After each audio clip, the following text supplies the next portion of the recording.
नमस्कार, बहुत स्वागत है आप सभी का। आप देख रहे हैं सुनो यूपी का मॉर्निंग एडिशन। मैं हूं आपके साथ जया मिश्रा। इस बुलेटिन में आपको विस्तार से खबरें बताएंगे और मेरे साथ मेरी सहयोगी गुंजन दीक्षित भी मौजूद है। शुक्रिया जया। खबरों का रुख करेंगे। नोएडा से खबर मिल रही है जहां बाइक सवार युवक ने मर्सिडीज कार में आग लगा दी है। घर के बाहर खड़ी कार में बाइक पेट्रोल छिड़ककर आग लगाने का ये मामला सामने आया है, जहां आग लगाने का जो सीसीटीवी फुटेज है वो भी सामने आया है। पैसे के लेन देन के विवाद में गुस्से में आकर मर्सिडीज कार में आग लगाई गई है। नोएडा के थाना सेक्टर 39 क्षेत्र का ये मामला बताया जा रहा है।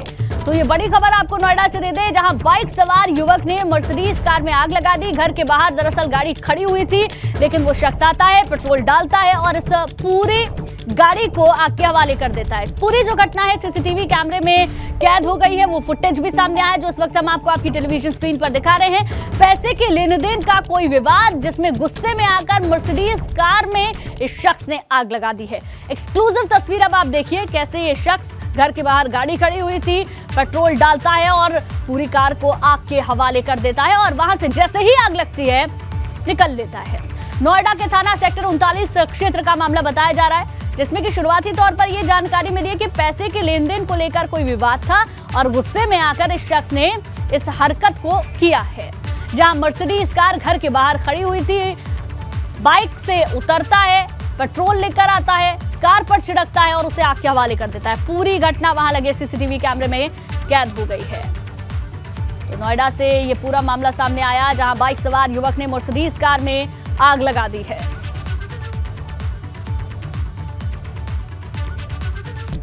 आगे बढ़ते अगली खबर बिजनौर से है, जहां बेटी के ससुराल गए पिता और भाइयों पर जानलेवा हमला किया गया। लाठी डंडों से पीटकर 3 लोगों को अधमरा कर दिया गया है। थाना सियोहारा के किवाड़ इलाके का मामला बताया जा रहा है। मुरादाबाद से बेटी से मिलने के लिए पिता और भाई आए थे। सोशल मीडिया पर इस पूरी घटना का वीडियो भी वायरल हो रहा है। पीड़ितों ने थाने में तहरीर दी है और पूरे मामले की तफ्तीश पुलिस कर रही है। तो ये बड़ी जानकारी आपको दे दें, बेटी के ससुराल गए पिता और भाइयों पर जानलेवा हमला किया गया है। लाठी डंडों से पीट कर लोगों ने उन दोनों को अधमरा कर दिया है। थाना सियोहारा के किवाड़ इलाके का यह पूरा मामला बताया जा रहा है। दरअसल पिता और पुत्र यानी कि भाई लड़की का वो मुलाकात करने के लिए पहुंचे थे, लेकिन उसी दौरान जब वो पहुंचते हैं तो मारपीट शुरू कर दी जाती है। मुरादाबाद से बेटी से मिलने के लिए आए थे और जो मारपीट का पूरा वीडियो है वो सोशल मीडिया पर अब वायरल हो रहा है।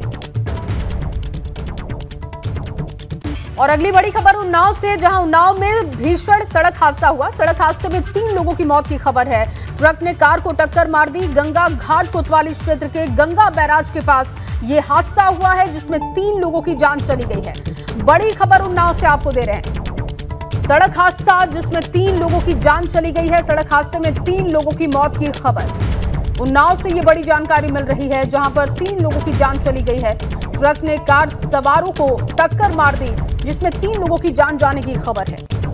गंगा घाट कोतवाली क्षेत्र के गंगा बैराज के पास यह हादसा हुआ।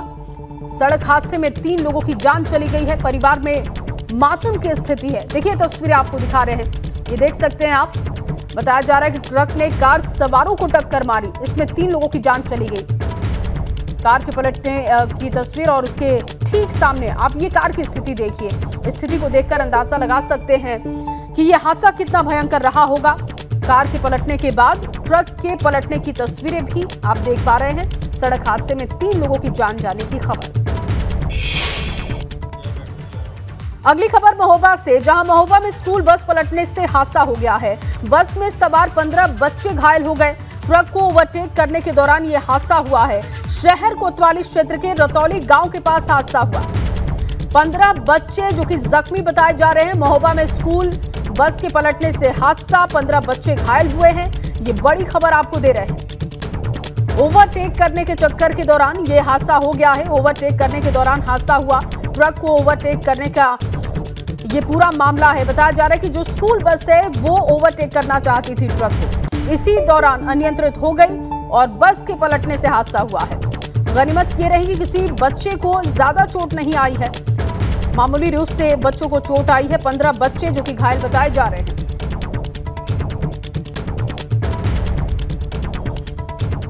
अगली खबर कानपुर से, जहां कानपुर के हैलेट अस्पताल में दवाओं की कमी देखने को मिली और अस्पताल में महज 15 दिन का दवा का स्टॉक बचा हुआ है। मेडिकल कॉलेज कानपुर ने 5वीं बार शासन को इस बाबत पत्र भी लिख दिया और दवाएं खत्म हो गई तो मरीजों को दवा मिलने में मुश्किल होगी। अस्पताल प्रबंधन इससे पहले शासन को 4 बार पत्र भेज चुका है। यूपी मेडिकल सप्लाई कॉर्पोरेशन नहीं दे पा रहा दवाएं और हैलेट की ओपीडी में वायरल फीवर के रोगियों की संख्या रोजाना बढ़ती जा रही है। ये बड़ी समस्या सामने आ रही है। हालात ये है कि ओपीडी के काउंटर पर डाइजीन तक उपलब्ध नहीं, एसिडिटी की भी दवा रोगियों को नहीं दी जा रही है और हैलेट ने 3 साल पहले कॉर्पोरेशन को 1.5 करोड़ एडवांस पेमेंट करके दवा मांगी थी। उसमें भी 25 लाख की दवाएं अभी तक मिलना बाकी है और ये देखिए बड़ी लापरवाही आप कह सकते हैं, सीधे मरीजों की जान के साथ खिलवाड़ है ये। यूपी मेडिकल सप्लाई कॉर्पोरेशन नहीं दे पा रहा दवाएं और आपको बताएं कि इस बाबत कई पत्र लिखे जा चुके हैं। 5वीं बार शासन को इस बाबत पत्र लिखा गया अस्पताल प्रबंधन की तरफ से, लेकिन कोई बड़ी कार्रवाई, कोई बड़ा कदम नहीं दिखाई देता। कानपुर के हैलेट अस्पताल की ये स्थिति है। रतीश मेरे सहयोगी जुड़ चुके हैं ज्यादा जानकारी के साथ। रतीश, 15 दिन का स्टॉक सिर्फ बचा हुआ है, 5वीं बार पत्र लिखा जा रहा है शासन को, कोई रिस्पांस नहीं है। ये बड़ी लापरवाही, लेकिन इसकी जिम्मेदारी किसकी होगी? देखिए, स्वास्थ्य मंत्री ब्रजेश पाठक डिप्टी सीएम हैं, वो लगातार अस्पतालों के दौरे कर रहे हैं और स्वास्थ्य जो महकमा इसकी लचर व्यवस्था कही जाती है उसको दुरुस्त करने के काम पे जुटे हुए हैं। लेकिन हैलेट अस्पताल, जिसके बारे में कहा जाता है कि आसपास के करीब 20 जनपदों का बोझ, मरीजों का बोझ हैलेट अस्पताल पर है, वहाँ दवाइयों का टूटा है और 4 रिमाइंडर पत्र लिखे जा चुके हैं जीएसपीएम मेडिकल कॉलेज के द्वारा, प्रिंसिपल के द्वारा, कि मेडिकल कॉर्पोरेशन यानी यूपी मेडिकल कॉर्पोरेशन के द्वारा जो दवाइयां देने की बात कही गई थी वो अभी तक पूरी तरीके से नहीं दी गई हैं। जिसके बाद ये स्थिति बन गई है कि कुछ ही दिनों का स्टॉक दवाइयों का यहाँ पर बना हुआ है। इस बाबत 5वां पत्र भी लिखा गया है शासन को और अवगत कराया गया है कि जो कि वायरल फीवर काफी ज्यादा चल रहा है, बीमारियों का सीजन चल रहा है और ऐसे में अगर दवाइयों का टूटा रहा तो मरीजों को वापस लौटाना पड़ेगा बिना दवाइयों के। तो ऐसे में शासन की मंशा के विरुद्ध ये सब बातें जाएंगी। ऐसे में जल्द से जल्द दवाइयों को उपलब्ध कराया जाए। बहुत शुक्रिया तमाम जानकारी के लिए रतीश। और चलिए अब खबर राजधानी से, जहां मानसून सत्र से पहले सपा का एक्शन प्लान। आज से रोजाना 3 घंटे सपा विधायक धरना देंगे। रोजाना विधानसभा के सामने 18 सितंबर तक धरना दिया जाएगा। महंगाई, कानून व्यवस्था को लेकर सरकार का घेराव होगा। धरने में सपा अध्यक्ष अखिलेश यादव भी शामिल होंगे।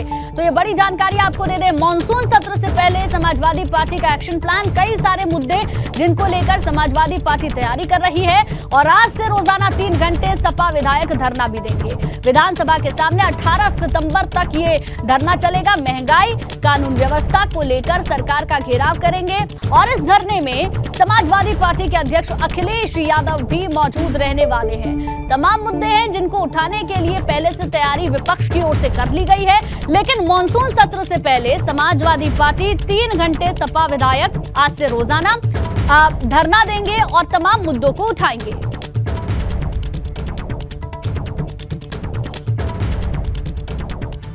और चलिए अखिलेश की एक्शन पिक्चर को भी जरा समझ लेते हैं। मानसून सत्र से पहले समाजवादी पार्टी की हुंकार, क्योंकि तैयारी पूरी कर ली गई है सत्ता पक्ष पर निशाना साधने को लेकर। सरकार को घेरने के लिए तैयारी तेज है।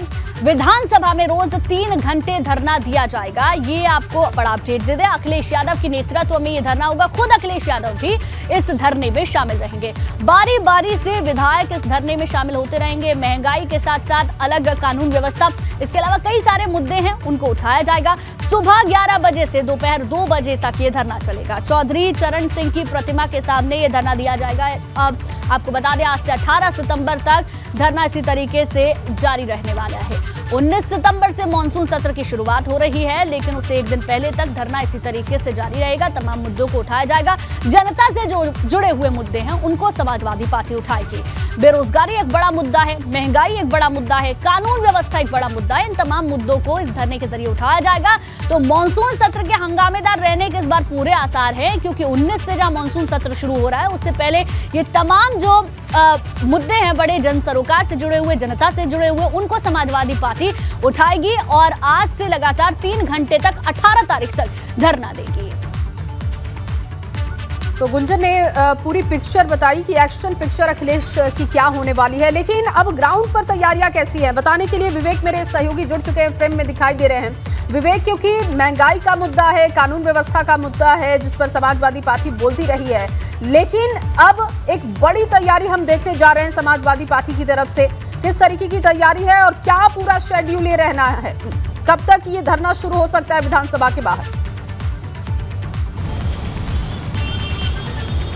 जया, देखिए 11 बजे का समय प्रस्तावित है और सिर्फ 2 घंटे बाकी है। 9 बजे हैं, 2 घंटे बाकी है, लेकिन विधान भवन के आसपास सुरक्षा का घेरा किस कदर कस दिया गया है। देखिए सामने चौधरी चरण सिंह की प्रतिमा आप ठीक सामने देख रही हैं, विधान भवन के बाहर वो प्रतिमा लगी है चौधरी चरण सिंह की, पूर्व प्रधानमंत्री। और यहीं बाहर समाजवादी पार्टी के तमाम विधायक आज धरने पर बैठेंगे और जो सरकार की नीतियां हैं उनका विरोध करेंगे। जो जन विरोधी नीतियों का आरोप लगा रहे हैं कि महंगाई बढ़ गई है, भ्रष्टाचार बढ़ गया है, इसके अलावा बहुत सारी ऐसी समस्याएं हैं। जो ओबीसी आरक्षण का मुद्दा उठाया गया था समाजवादी पार्टी की तरफ से, वो भी नहीं मिल रहा है।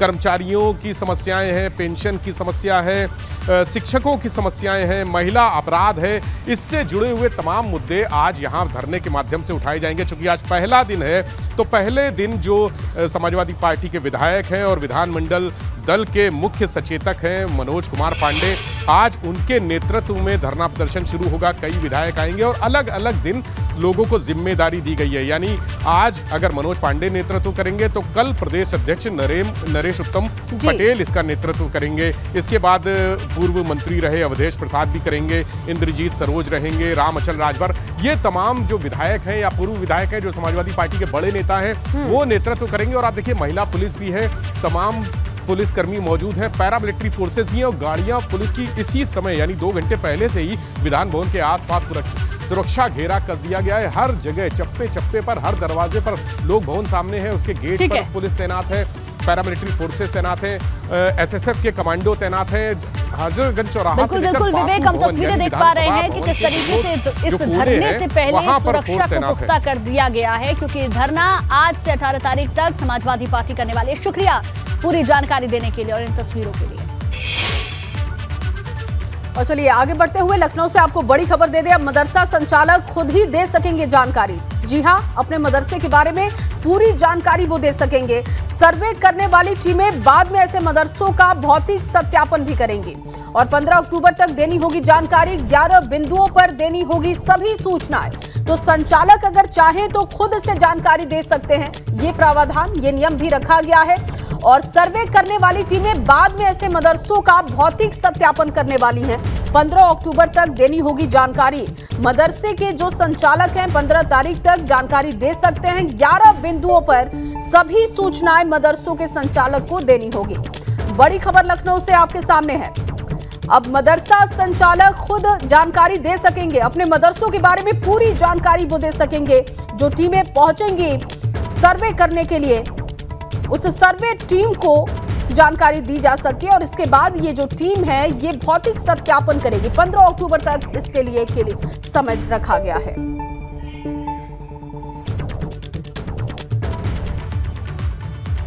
और अगली बड़ी जानकारी वाराणसी से, जहां ज्ञानवापी में सर्वे को लेकर हिंदू पक्ष फिर से शुरू कर रही है तैयारी। हिंदू पक्ष की फिर से तैयारी शुरू होने जा रही है और हिंदू पक्ष ज्ञानवापी परिसर में सर्वे के लिए कर सकता है अपील। जी हां, एडवोकेट कमिश्नर की कार्रवाई के बाद अभी सर्वे पूरा ना होने की बात सामने आई है।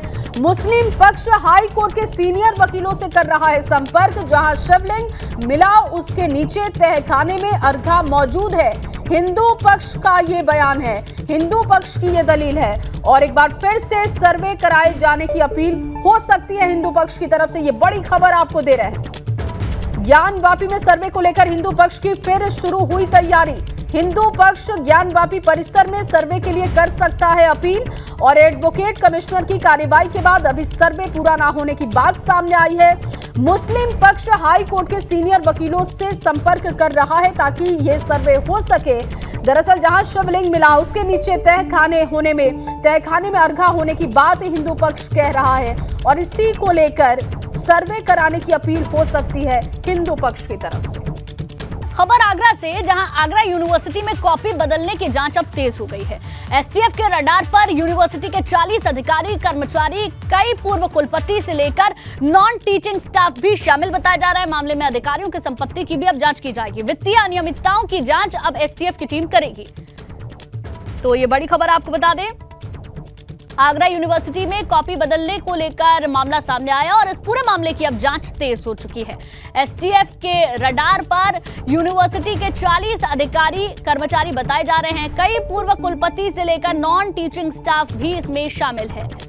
डॉक्टर भीमराव अंबेडकर यूनिवर्सिटी को लेकर यह पूरा मामला सामने आ रहा है, जहां मामले में अधिकारियों की संपत्ति की अब जांच होगी। वित्तीय अनियमितता की भी जांच अब एसटीएफ की टीम करेगी। ये बड़ी जानकारी निकलकर सामने आ रही है। कई अधिकारी, कर्मचारी, कई पूर्व कुलपति से लेकर नॉन टीचिंग स्टाफ भी इसमें शामिल बताया जा रहा है और करीब 40 अधिकारियों के रडार पर है। एसटीएफ के रडार पर है 40 अधिकारी। ये बड़ी जानकारी आपको दे दें, जहां मामले में अधिकारियों की संपत्ति की जांच की जाएगी। और नितिन उपाध्याय हमारे संवाददाता ज्यादा जानकारी के साथ हमारे साथ लाइव जुड़ गए हैं, पूरी जानकारी उनसे लेंगे। नितिन, कई सारे नाम इसमें सामने आ रहे हैं, अधिकारियों का भी नाम है, कर्मचारी भी है, नॉन टीचिंग स्टाफ है, पूर्व कुलपति। अब किस तरीके से जांच पड़ताल आगे बढ़ेगी? देखिए, बिल्कुल भ्रष्टाचार की गंगोत्री बन गई है आगरा की डॉक्टर भीमराव अंबेडकर यूनिवर्सिटी। और ऐसे में जब बीए एमएस की कॉपियों के बंडल बदले गए और इस मामले को मुख्यमंत्री ने गंभीरता से लिया कि रास्ते में जब ऑटो चालक ही पूरे कॉपी की कॉपी बदल दे रहा है, तो उसमें 2 लोगों की अरेस्टिंग हुई है। अब एसटीएफ ने यहाँ परमानेंट अपना ऑफिस बनाना शुरू कर दिया है। यहाँ एसटीएफ का ऑफिस रहेगा और आज शाम को एसटीएफ की टीम पुलिस लाइन से यहाँ पहुँचेगी। कुल मिला के 40 लोग शुरुआती स्तर पर एसटीएफ के रडार पर हैं, जिसमें कई सारे ऐसे लोग हैं जो पूरी तरह से कहा जाए यहाँ माफिया बनकर इस यूनिवर्सिटी में इसको पूरी तरह से कहा जाए ख़त्म कर देना चाहते हैं। तो 40 लोग हैं, जिसमें कई सारे जो टीचिंग स्टाफ है, नॉन टीचिंग स्टाफ है, इसके साथ ही कई सारे ऐसे यूनियन के अध्यक्ष हैं। शुरुआती जांच में एसटीएफ ने उन लोगों को रडार पर लिया है और अब जब इन्वेस्टिगेशन की में तेज़ी आ रही है, तमाम जो डॉक्यूमेंट्स कलेक्ट किए जा रहे हैं, इसमें एक राहुल पाराशर है समाजवादी छात्र सभा का, वो मोस्ट वांटेड है। लगातार एसटीएफ उसके तमाम जो कहा जाए जहां से सूचना मिल रही है वहां दबिश दे रही। तो कुल मिला के कहा जाए एसटीएफ की टीम आज एक बार फिर यूनिवर्सिटी पहुंचेगी और अब कहा जाए स्पष्ट निर्देश है मुख्यमंत्री की तरफ से कि पूरी तरह से जो यूनिवर्सिटी का जो भ्रष्टाचार है उसकी कमर तोड़नी है। ऐसे लोगों को सलाखों में पीछे भेजना है जो कहीं न कहीं जो छात्रों के भविष्य के साथ खिलवाड़ कर रहे हैं। नितिन, बहुत बहुत शुक्रिया पूरी जानकारी देने के लिए आपका। और इसी खबर के साथ बुलेटिन में फिलहाल बस इतना ही।